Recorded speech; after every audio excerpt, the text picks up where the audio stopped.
So today we're playing a game called Fractured Minds, and this game is kind of like a scary game, but at the same time it's kind of like a puzzle game.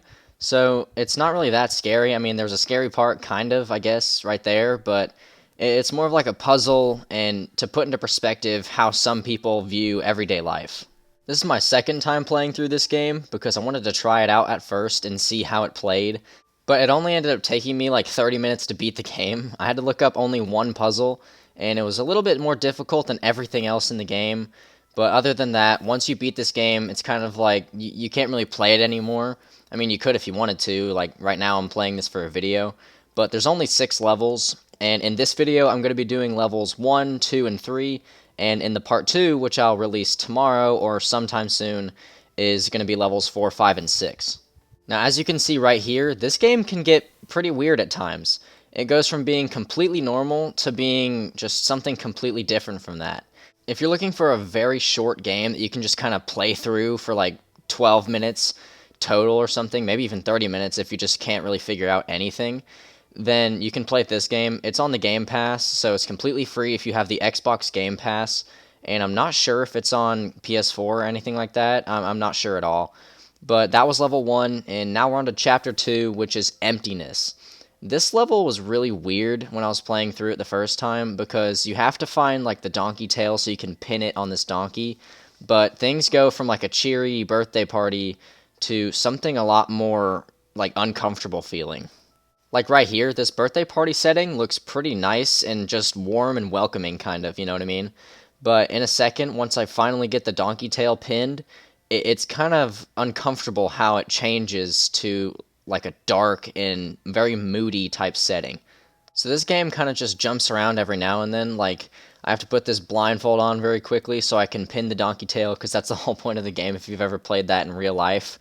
But once you pin it, it just instantly changes. Like it says, "What have you done?" or whatever down at the bottom of the screen, and it's all dark now. It's thunderstorming outside. You don't know what happened. But in the game, like when I was first playing through this, I thought that I did something wrong, but you never really did anything wrong. So it's just kind of confusing how it jumps around like this. But I guess on the second playthrough, I kind of understand more why it jumps around like this. Because in real life, this game was made for people with like mental health issues and stuff like that to kind of, I guess, put it into perspective for other people. So I can understand why it would just kind of change around like that. But at the same time, this game isn't exclusively for people with mental health issues. This game can also be just if you're really bored and you want to play through a game. It's a very short but very simple playthrough nonetheless. And sometimes you'll have this little cut in between levels where you have to walk through a hallway or something to get to the next level.